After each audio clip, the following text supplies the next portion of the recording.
about it. Please show your love for Kathy Hughes, Agent H. Ladies and gentlemen, I give you the conversation. And thank you all for being here tonight. I want to wish you a happy Thursday. Every day that we have another day, we should put more latitude in our gratitude. Will the church say? Yeah. There it is, there it is. I am so proud to be here tonight to have a conversation with a dear friend and mentor. When I left Governor Wilder's office in 1994, I went to Washington, D.C. with the Lawyers Committee for Civil Rights and the Law, where I came into the sphere of this queen for us tonight. And before we even start, give her another hand. The iconic Kathy Hughes. Kathy, first and foremost, I want to thank you for your extra effort in even getting here tonight. Some may have seen you come in on a walker, and I thank you. I've always said that great love requires great effort. Wow. If I tell Councilwoman Lambert, baby sister, I love you, and she breaks down on 64 at 2 in the morning, and I say call AAA, that's not good effort. And that's not great effort. And so tell us about your effort in even getting here tonight. Wow. Well, first and foremost, I want to give praise and thanks to God for whom all blessings. Hallelujah. I try never to be on a microphone without first thanking God. I don't take it for granted that God has blessed me to amplify my voice. And that's a very special blessing.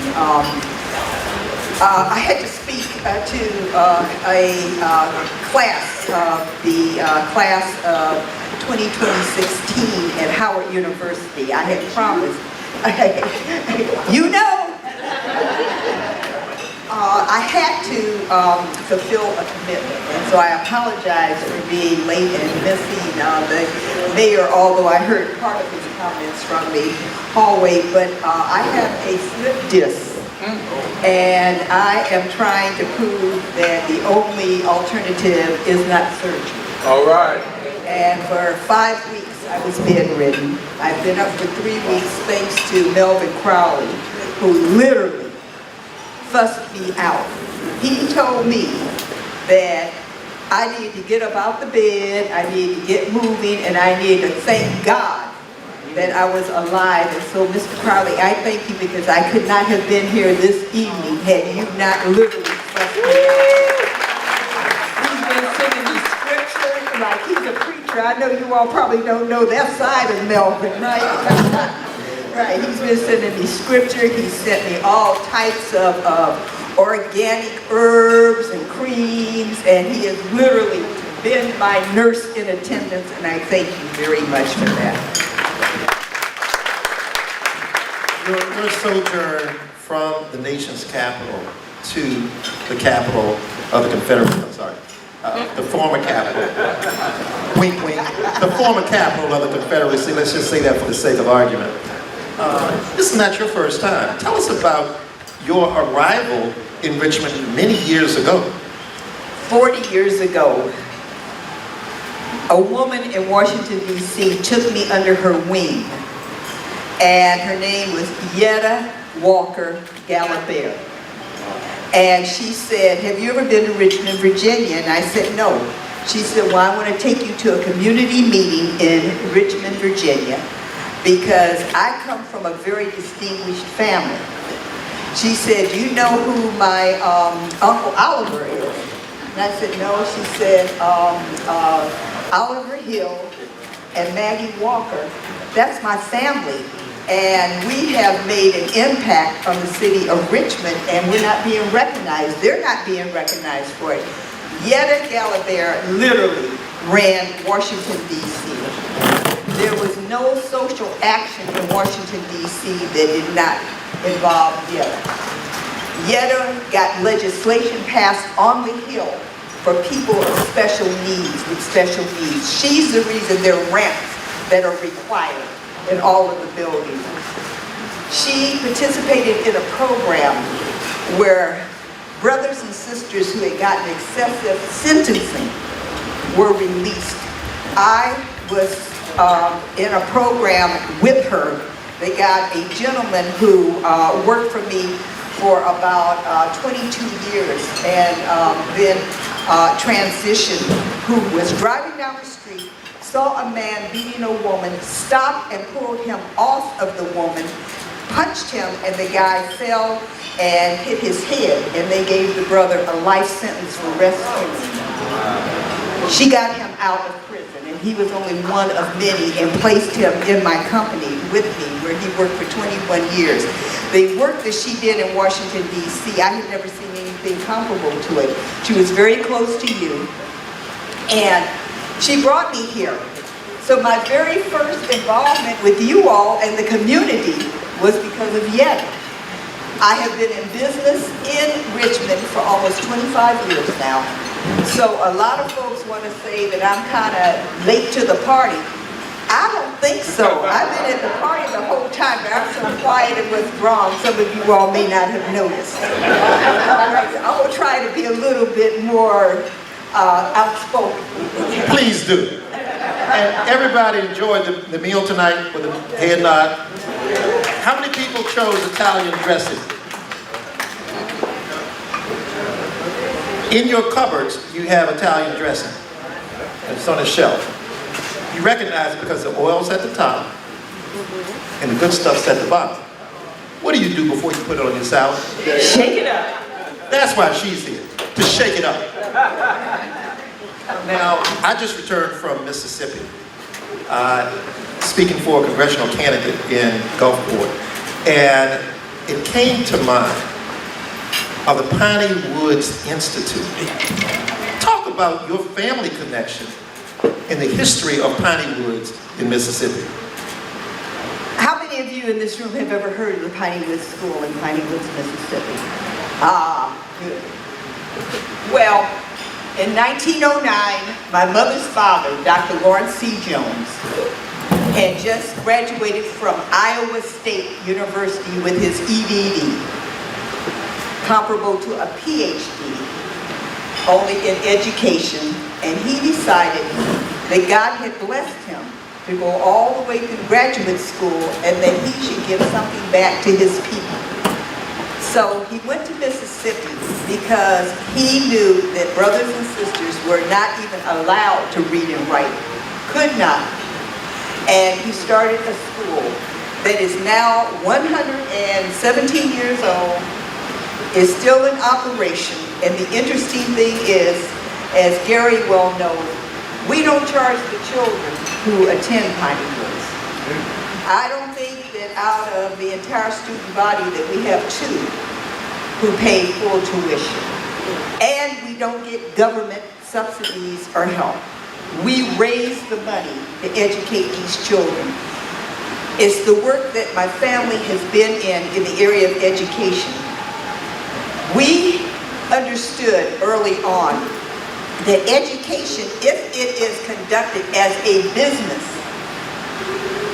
then it will be sustainable. One of the mistakes is so often, so many of our HBCUs are in trouble because they are not being run as businesses. You're supposed to make a profit off the bookstore. Okay? You're supposed to make a profit. May the church say amen.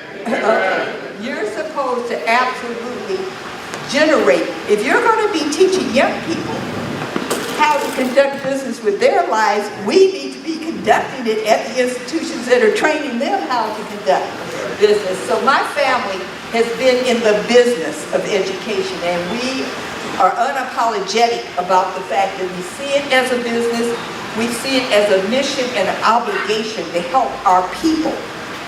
But we could not do this without having to depend on the government. When we depend on the generosity of ourselves, our community, and other goodwill individuals, then we maintain a certain level of independence. Say that word again. Independence. Now, with that said, Piney Woods School in Mississippi outperforms the public schools in Jackson. That's right.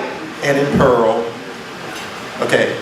And in Gulfport, and Meridian. And Biloxi, where I was last night. Yes. And that segues into independence. Your family also is connected to the great Frederick Douglass, Absolutely. who was an independent thinking man and surrounded himself by independent thinking women. Please. So this is an interesting story. I have wondered about myself for many generations. I turned 75 in April. And I can't tell you how many years I've wondered, do I just turn into a warrior when I see people being mistreated, when I see people being left out? Let me just kind of digress for a moment. We did not come to Richmond, Virginia to build a casino. We came to Richmond, Virginia to tell you all that a casino opportunity was going to take place in this city that you all were going to be left out of. We came here to spread the message. Once we got here, we found out that there was not enough scale in terms of the size of the black businesses to get the hundreds of millions of dollars that it would take to build that casino. That's how we accidentally ended up being the face of the company that would put the money up to build the casino. It is also why this city got the best deal. There is no city in the entire United States of America that got the deal that Richmond got. Because we're not in the casino business, we're in the media business. So everything that you all said you needed, we said yes to.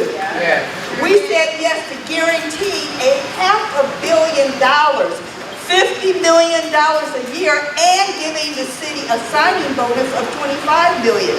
We did that because we were the messengers that brought the message, and when we found out that there was a need for us to step forth and take the leadership in that for the citizens of Richmond, we were willing to accept that responsibility. But I want to make that clear. I want to make one more point clear before I go back to Frederick Douglass. I'm not going to forget my point. Frederick can wait. Talk about this. All right. The other thing that I want you all to know was that once we were naive because, again, we're not in politics. We didn't know how to win a referendum. We know now. Okay, we trusted some individuals we thought were giving us good advice. They weren't. But that's our fault. Okay? That's our fault. Ignorance, you know, is no excuse. Okay? You learn that you have to sometimes really be knocked in the head before you really realize that, hey, you don't know. Now learn, okay? We now know. We've been knocked in the head. So, we lose the referendum. We go on to other cities to look at other opportunities because the reality is we are in business with the MGM in Prince George's County.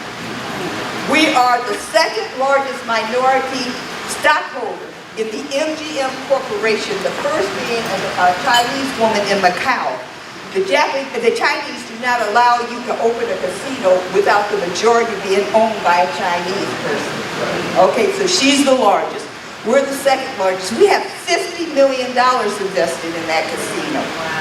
So it was nothing for us to come here and say, we'll invest $700 million in this city, create jobs and do other things, so we lost. So we went to look at Chicago. If any of you keep up what's going on in the casino business, we start looking in other areas. We were called back by the Richmond City Council. All right, it was not at our initiation. Ann can tell you, Reba can tell you, you all brought us back. You all said that we have found out that there is no deal even coming close to what you all gave Richmond. We cannot miss this opportunity for the citizens because this is not just for Reba's district. This is for everybody's district. This is for the entire city. Okay? We didn't ask the city to even give us a traffic light. We were willing to pay for everything. Who doesn't want free money? But Sister Kathy, if you would, dig a little deeper. As I understand it, yes, the 1,500 jobs. But this casino would be the first in the nation to have profit sharing among the workers. Now that changes the game for every casino In the from this country. point forward. That's right. Now, when Carter G. Woodson wrote the book, Miseducation of the Negro, he was talking about Negroes in Richmond and Negroes in Buckingham County. And you still, and in the words of Mayor Maynard Jackson, we still have the scared Negro disease here in Richmond. Speak more to what you were bringing and what you still can bring. The 1,500 jobs with the profit sharing were just beginning, because we were building a production studio to compete with Tyler Perry in Atlanta, Georgia. And we were going to become the first clients. It was a guaranteed success. We own 2 cable networks. We do all of our production in Atlanta, Georgia. We were going to become the first client to open the doors for you all having major television and movie productions done. That's another 400 to 500 jobs on top of the 1,500 they're going to be working in the casino. But let me just talk about those jobs for a minute with the profit sharing. You got 2 people in the household both working in the company. They're going to be making in excess of $100,000 a year, guaranteed. All right, that means they can become homeowners. That means they no longer have to depend on a welfare system. That also means that they ain't got time to get in trouble, because they got to be in their good job in the morning. Okay, so they not hanging on the corner looking for some weed. Okay, they looking for some no-dos. Okay, because their boss just asked them, can they do a double shift tomorrow? All right, we're talking about construction. All right, we're talking about guarantee. Now, we're willing to put up all the money. One of the things that my family has been teaching other folks for many years is he who pays the piper picks the song.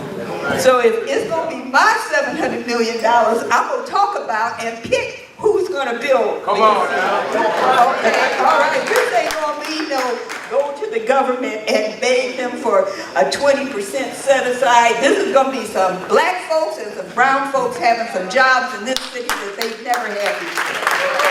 And Sister Kathy, those of us who have studied Richmond, Virginia, we've seen this before. Thank you. This is not new to you all. You all are like a sleeping giant. This city was the Mecca. This was way before Oklahoma and Wall Street. You all were bigger than Oklahoma's Wall Street. We were 5 times larger than Oklahoma. 20 years before. That's right, the Deuce. But there was a woman. There was a woman who was feisty. There was a woman who was competent. There was a woman who wasn't scared. There was a woman in the 3rd District in Jackson Ward. And as she ruffled the feathers and shook up the Italian dressing, it were the merchants on Broad Street. Some of them had big stores, tall hammers, who sought to run her away. But she didn't. She carried on. This is the embodiment of Mrs. Maggie Lena Walker today. Stand up for her.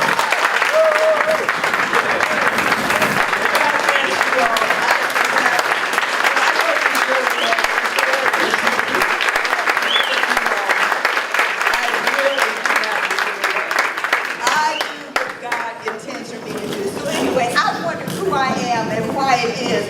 I wonder why I just moved to Richmond. Okay, the real estate lady finally found me some place to live. It's not easy to find some place to live in this city. All right, real estate lady found me a place to live. So, quick story. My digital company had a relationship, a contract with Ancestry.com. So Ancestry.com said, we want a black woman in her 40s, we want a black woman in her 50s, and we want a black woman in her 60s. So they said, well, we want you to do our boss. And they said, well, she's 70. And they said, yeah, but we think if you really kind of look into her history, and they were talking about Piney Woods and Dr. Jones. When they looked into my great-great-great-grandmother's side, quick story. My great-great-great-grandmother was born a slave in Louisville, Kentucky.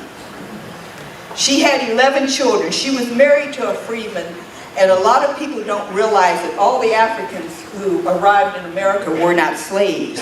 Some were skilled craftsmen, and they put them in the Midwest in places like Iowa and Nebraska. So, long story short, when Ancestry.com finished digging into my background, they not only helped me understand who I am and why I am the way I am, but they were so impressed. I don't know, do you all know that Ancestry.com is actually a Mormon company located in Salt Lake City, Utah? Okay, they sent their chief of research to present me with the information. So here's my great-great-grandmother, and she has 11 babies. She's married to a skilled craftsman, and she does not want her children to be slaves. So she escapes with her 11 children. She's trying to get to Canada. She does not get any further than Iowa because she got ripped off. The money that she had stashed was taken from her by a white boat operator who was supposed to help her with the next slave. So she ended up settling in Iowa. Then went on a speaking tour to raise money to go back to buy the freedom of the 2 slaves who were the fathers of her grandchildren, because she didn't want her grandchildren not knowing their daddy. She became best friends with Frederick Douglass. He wrote a poem about her life and published it. You can research it. I mean, when Ancestry started doing this research, they were like, oh my God, we cannot believe this. We have not found a story like this before. She became second in command to Harriet Tubman because she had already figured out her own underground network, because she had brought her 11 children and gone back to get the 2 sons-in-law. All right? They found a letter from Harriet Beecher Stowe that said, it was to Harriet Tubman, Harriet, the work that you and Charlotta are doing is the work of God. Charlotta was my great-great-grandmother.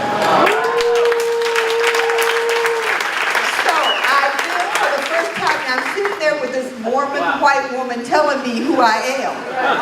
I'm 70 years old, and I realized, and I said to her, where have you all been? Because if you all had told me this about 50 years ago, I would have run for president. I would have realized. And won. And won, absolutely. So it's in my genes. It is in my genes. I come from a mission-oriented family. We have been taught since birth that in order to do well, you have to first do good for somebody else. Okay, that's what we meant by it like that. So when I say to you quite sincerely, I was not motivated to move to Richmond, although the brothers here are quite good looking. I'm Good looking brothers, raise your hand. I've been right. And well dressed. Okay, now. Yeah, well, we're talented.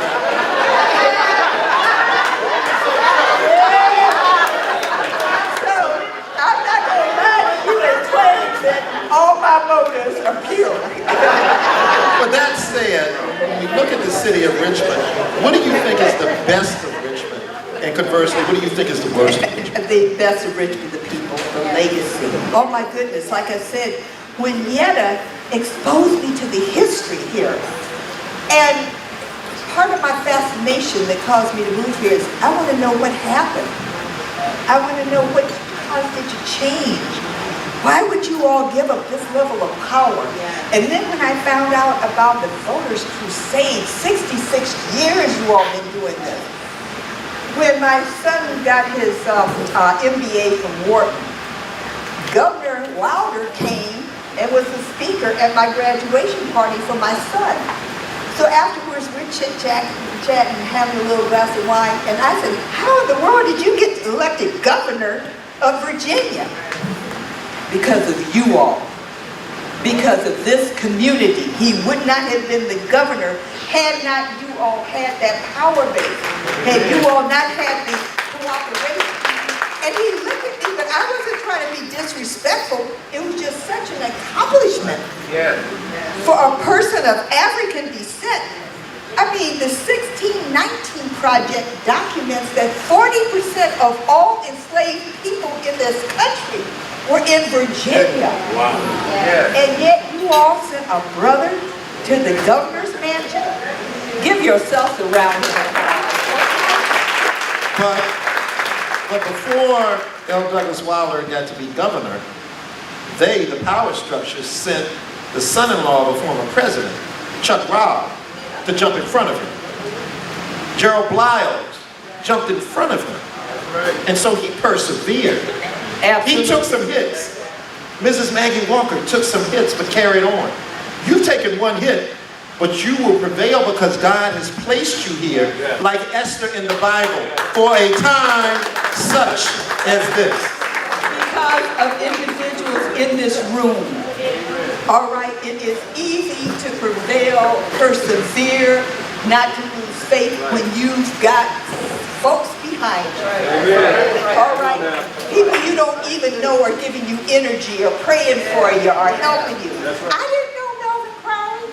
I was just trying to get me a barbecue sandwich a little confused because he was selling fish. I said, I thought the sign said barbecue. Okay, I didn't know him. And yet, in the worst health crisis I've ever been confronted was there he was. It's because of the individuals in rooms like this in this city. Yes. That we're able, but we've got to get it back together. And that segues into what may this room do, and as disciples, what we do in Richmond to help the movement. Number one, we got to stop being apologetic and acting like someone's doing us a favor. Black folks are the economic base of the United States of America. All right, especially Say that again for the that's people in the where it back. started. Okay, that's where it started. All right, and what they have done is very cleverly created mistrust. We do not like each other. We don't trust each other. That's intentional. We got to stop this fighting. We got to understand that there is power in unity. We got to start using our dollars to our advantage. All right. Everything in the United States of America could change within 24 hours if every black person in this country decided not to spend not one red cent for our 24-hour. Hello. You see stuff like you ain't never seen before. Okay, we're like, we didn't even ask for that. How we get that? Okay, they would be serving up stuff to us like you would not believe. We wouldn't have to march. All we have to do is one 24-hour period of not spending a penny. Wow. That's all we have to do. Is as simple as that. But they teach us not to trust.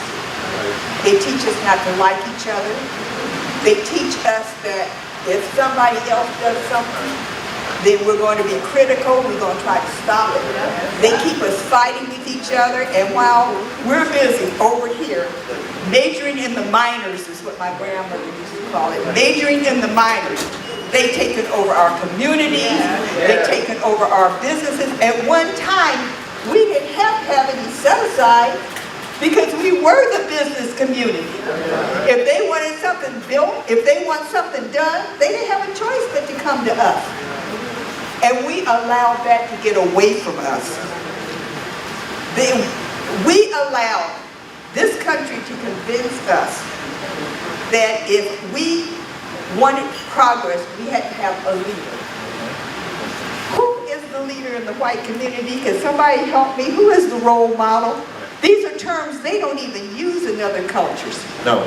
One of the greatest individuals that this country ever produced, Reverend Jesse Jackson. Yeah. They literally slaughtered him behind a personal matter. What he did was between him and his wife and God. Had nothing to do with his leadership. But I'll add to that. That pyramidal structure was given to us, that there has to be a leader. But that's our cultural and institutional That's right. amnesia. Look at your table. What shape is it? Round.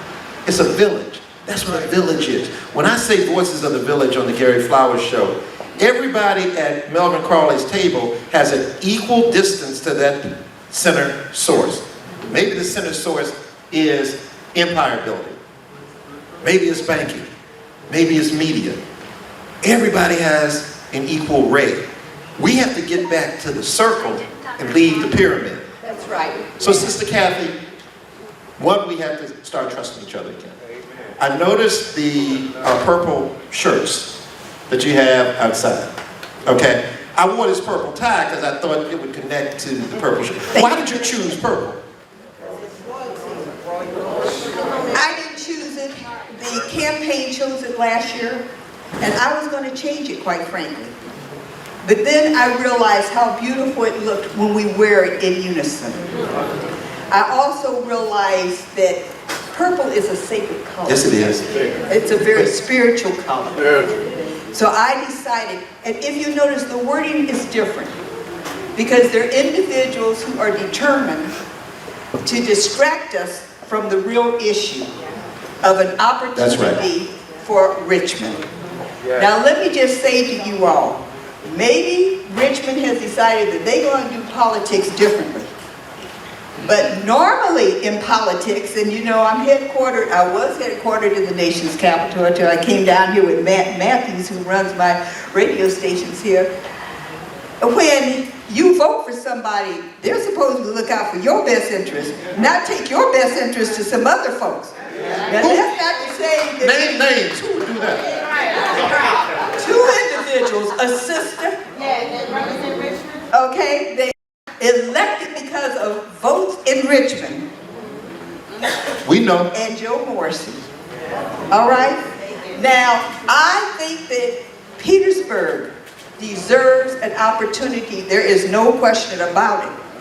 But they have to get their opportunity themselves, not on the coattails of our opportunity. Because once we get our opportunity taken care of, we will help Richmond. They're our brothers and Petersburg. Okay, Richmond has always helped Petersburg. Yeah. All right?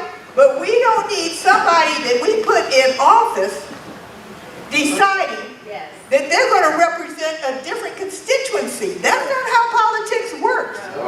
And if it works that way, then we remove such individuals. Absolutely. Absolutely. There is no choice other than to get you people who are going to represent your best interests. Okay?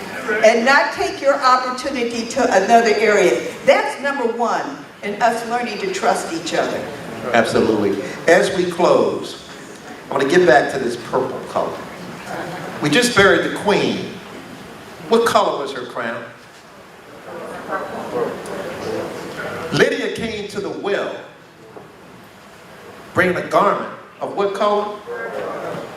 What does the Pope wear on high mass in Easter? This sister has come for a time such as this, in the spirit of Mrs. Magdalena Walker, but also in the spirit of all of the unsung heroes and sheroes that came out of this city, that made Richmond the envy of Black America, that made Virginia ground zero for the American corporation. And so please give it up once again. Rise to your feet for the honorable, the courageous, and the queen, Mrs. Kathy Hughes. God bless you all.